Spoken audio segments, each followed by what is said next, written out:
All right, well, now we're going to check up on the health of the office sector. The issues that they've been facing have been pretty well telegraphed, and the results of Dream Office REIT show that there are still challenges out there with occupancy hanging around the 80% level. Joining me now to discuss the trials and tribulations, Michael Cooper, Chair and CEO of Dream Office REIT. Thanks so much for joining me. Thanks for the introduction. I know. But it's been tough. You know this. You've seen the stock price. We see the occupancy. Let's maybe try and be optimistic, glass half full, if we can. Where's the light coming from? Any stabilization? Well, it's interesting. Like, it's not optimistic or not optimistic. Unlike other asset classes, office is going through huge changes. I talk to business leaders and people who work at their companies who say they've had 40 different policies on working in the office and work from home. I was with one leader who was saying that they redid their space so they could have everybody in 2 days a week. Now they want more people in. Now more people want to come in than they have space.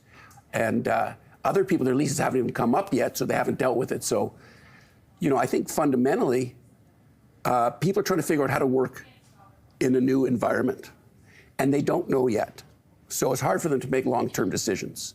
Just before you say that, in addition to that, it's starting to be more people coming back. So that's a positive. But now the CFOs are trying to say, hey, we're not getting as much revenue. Let's try to reduce costs elsewhere. So it's just grinding and grinding through it. But it's been relatively stable. And I guess stability is good, right? Because then you can make the decisions. It's the new up. It's the new up, yeah, I guess. You can make the decisions you need to make because you've been doing things. You've been investing and trying to refurbish these locations to attract those tenants and then maybe rethinking some of them, right? Maybe repurposing office for residential down the road. We used to own 172 buildings. Now we own 31. We really focused on downtown core. And those buildings, we really improved them. We started to improve them well before COVID. So we've been pretty well positioned to compete. And we put most of the money into the buildings that we need to. So now our capital costs are coming down, which is nice. Leasing costs are still, like, you can renew a tenant, and that's okay. Sometimes they lease the same, sometimes a little bit less, a few times more. But then when you want to fill up vacancy, you've got to attract a tenant to come to your building from somewhere else. And that's more expensive to move. That's more expensive. Are you having success increasing rent on renewals?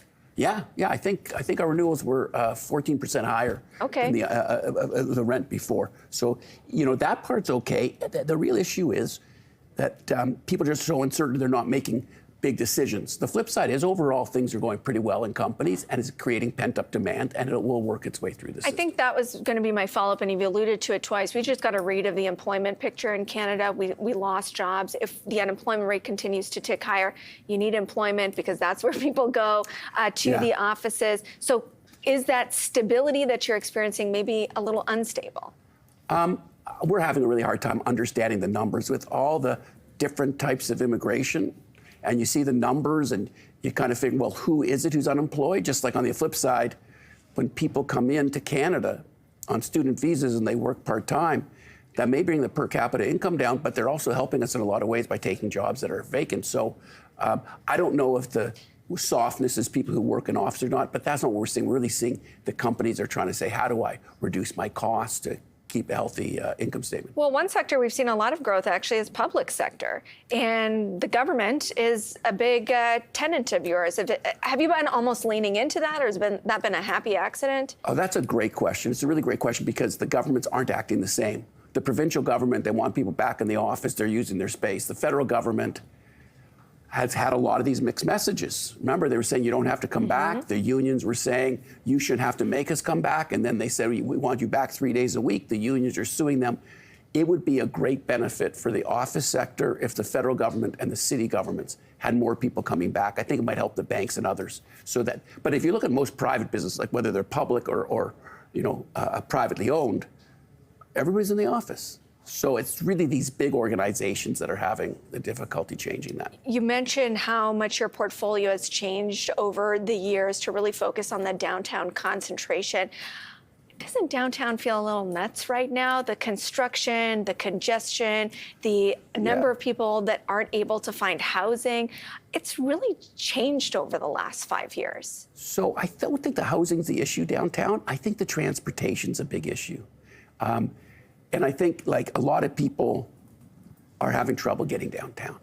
And if you live by a GO train Gardner, station, I mean, not to be local news about it, but the Gardner's down to two lanes. That's the main artery into the city. well, that part's true. But also, if you're a pedestrian, it's harder to cross the street with all these bike things they put up. So it's become a bit of an obstacle course, and I think that is a big issue. And I don't see much coming soon until we get the new public transportation going. So much uncertainty, but there's land value there. Do you think seriously about whether this should be a public company? I mean, on paper, it looks like you're trading at a discount to the value of your assets. I mean, where are the private hands to come in and take this thing out of the public eye?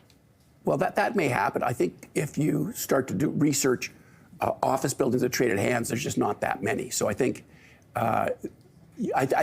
what's happening now is a lot of people are saying, hey, office looks really cheap. It's not getting worse.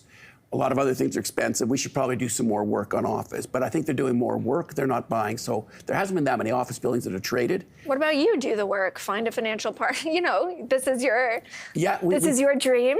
It is. And we've been very successful. While we've reduced the size of our office portfolio, we've increased our industrial from $1 billion to $16 billion with public money as well as private capital.